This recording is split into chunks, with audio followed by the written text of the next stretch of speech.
What's up, Packers fans, and welcome back to another episode of the Daily Draft brought to you by Badger State Brewing. I am your host, the publisher of Packer Report, Ross Uglem, and today we're going to break down a back that many of you as Big Ten followers are probably very familiar with.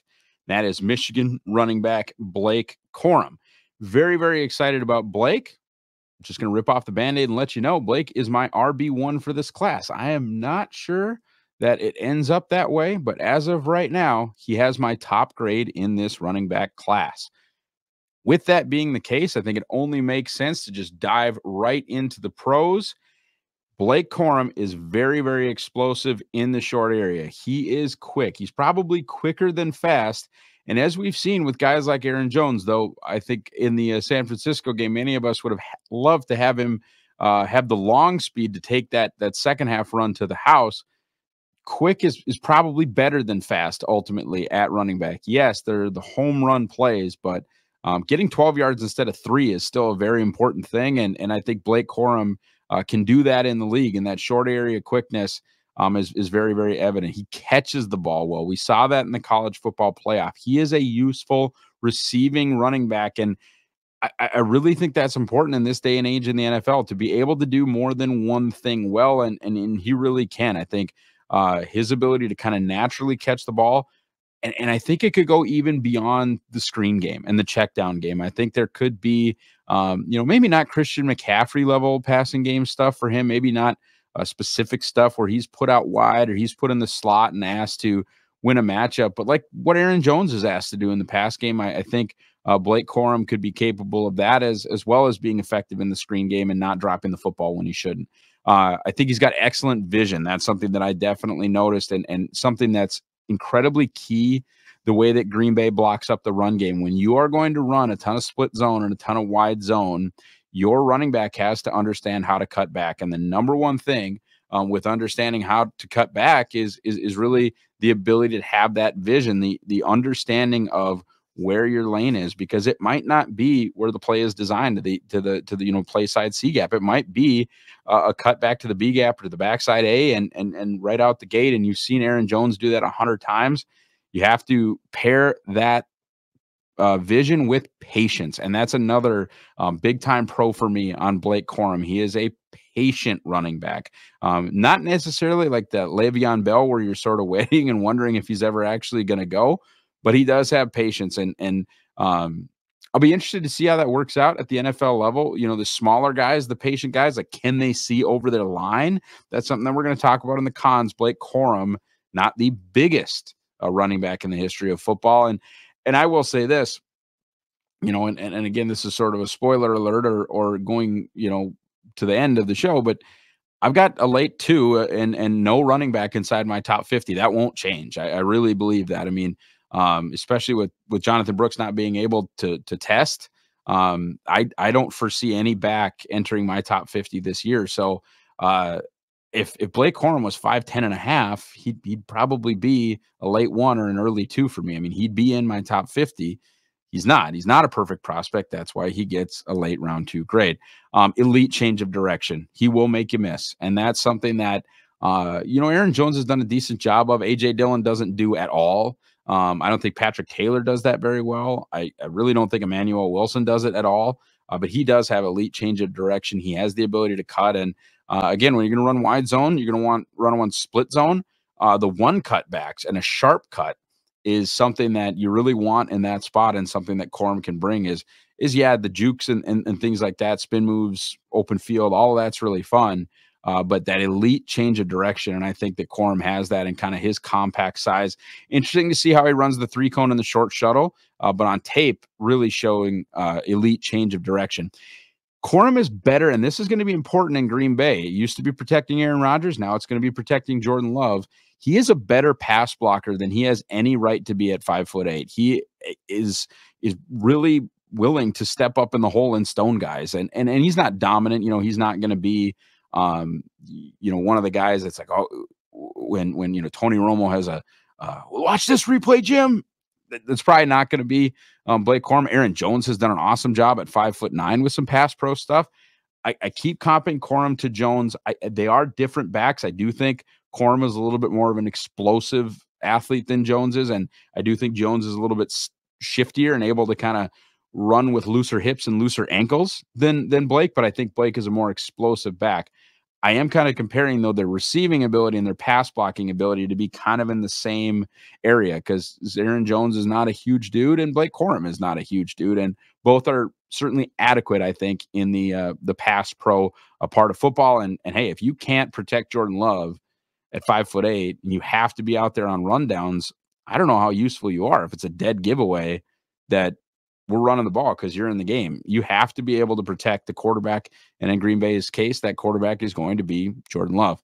Takes care of the football, 5 total fumbles on 676 college carries. That's taking care of the football. When we're at less than 1% fumble rate, and actually quite a bit less than a 1% fumble rate on carries, that's taking care of the football. And one big thing with Blake Corum, and I am just talking about rushing touchdowns now. I'm not even talking about receiving touchdowns. 58 touchdowns. My man scores the football. And this is a guy who has split time. I mean, Donovan Edwards, if he would not have gone back to Michigan, would have been another 3rd round grade for me. I mean, that's how highly I thought of Donovan Edwards. He's been splitting time. So for him being Blake Corum, to score 58 rushing touchdowns is impressive work. It really, really is. I mean, that's, and again, I keep going back to that Aaron Jones comp, and he's not, if I had to make a comp, I wouldn't give you Aaron Jones, but Aaron Jones is another player where Green Bay has this Adonis, this Titan, this ridiculously shaped. Like if you just looked at AJ Dillon in pads, you would think, my God, he was just built to score touchdowns. He's okay in the red zone. He's not special in the red zone. He's not a special goal line back. Aaron Jones kind of is. Aaron Jones kind of has been. And you look at touchdown production from Blake Corum, it's another small back that just understands how to get in the end zone. Aaron Jones understands how to get in the end zone, and I see a lot of that from Blake Corum. I think he is better at scoring than he deserves to be for being 5'8", 211 pounds. So an elite nose for the end zone. Cons, I've said it a billion times already. He's 5'8". Okay. There are specific things that you're not going to be able or want to do with him in the league. If he was 5'10 and a half, 220, he'd probably get a late 1 for me or an early 2. I wouldn't have him probably where I had like Bijan as a talent, but he would, if he was 5'10 and a half, we'd be having a different conversation. He's a compact back. That could lead to issues in pass pro.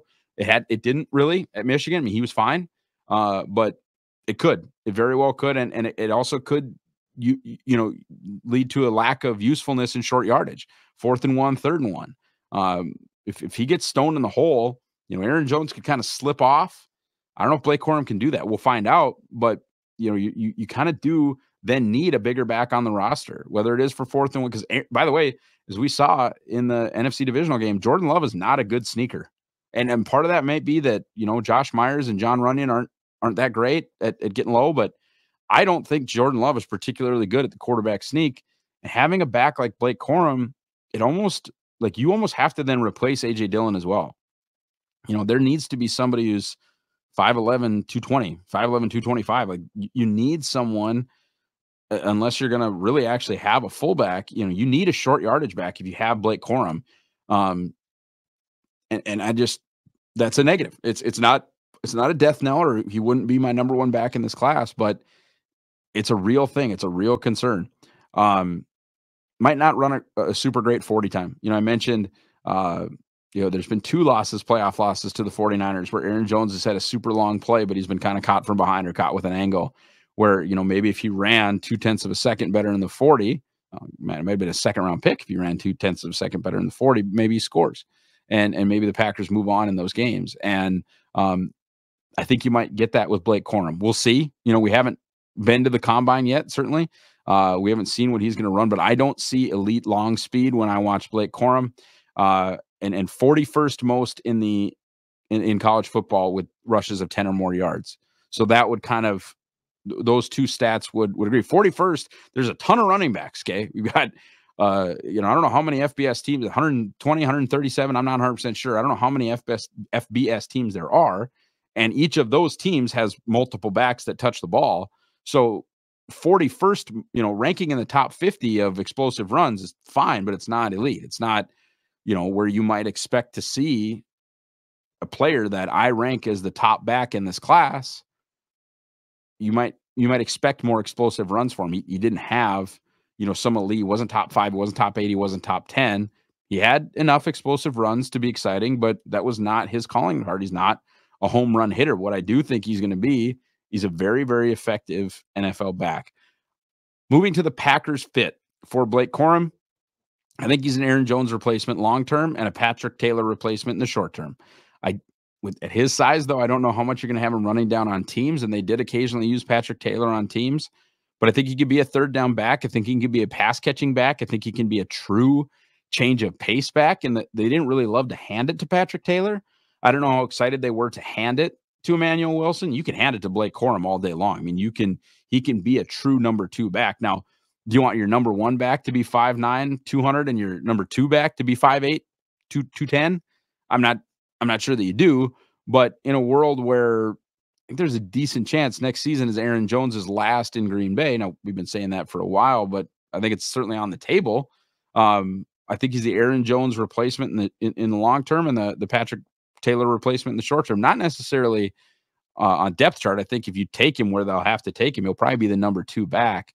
But the A.J. Dillon body type, I think, will need to get dealt with in the later rounds, or by bringing back Dillon, or by bringing in a Derrick Henry, or another bigger back. And the Derrick Henry would be on the sort of extreme and kind of awesome side of things. But I think that type of body has to be on the roster if you're going to roster both Jones and Corum. And if they take Corum, they're not just going to cut Jones. I don't believe that would happen. As far as the thresholds, Packer people, what do the Packers actually generally want at the running back position? They prefer guys, at least based on our history, they won't ever come and say this, is 7.25 RAS or more. But they've kind of wiggled on that. A.J. Dillon was a super freak athlete. Jamal Williams certainly was not. There were some athletic limitations on Aaron Jones, as I just mentioned, about long speed. They have shown that they will sort of fluff running back the same way that they've done with tight end and also linebacker. There are some spots where you never know.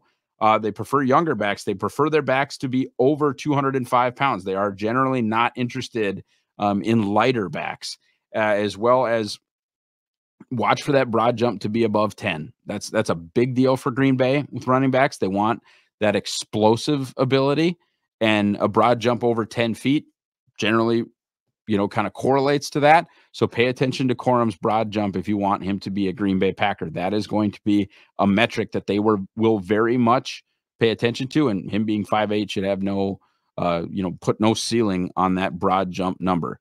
Finally, my grade, as I mentioned, Blake Corum will have a late, kind of weak second round grade from me. For sure not a 2, because I do think he's going to be a effective to highly effective NFL back in one way or another. And I'm good with that at the end of round 2, where the Packers kind of took A.J. Dillon. He's my number 58 overall player. We'll see, kind of what happens with his athletic testing and just see how viable he might seem. And as of right now, he's RB1. I will say, and I've kind of said this before, that he will lose out to Jonathan Brooks if I can get some sort of report that says Jonathan Brooks will not miss time as a rookie and maybe participate in some camp or some preseason. Jonathan had a relatively late ACL tear, and so that's sort of concerning. In this day and age, I don't know how concerning ACL tears are for the long-term prospects of a player, but if he's going to miss half his rookie season, I'm going to just sort of bump Blake Corum in ahead of him. All right, folks, thank you so much for hanging out with me for this prospect primer. A couple things. Follow me at Ross Uglem on Twitter, on X.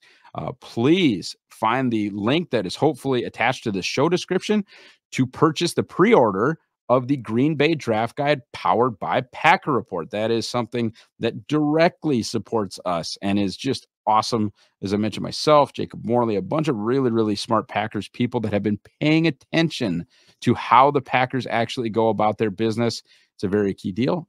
And as always, please like and subscribe right here to the Pack a Day podcast. Thank you all for listening. Thank you all for watching, and go Pack Go.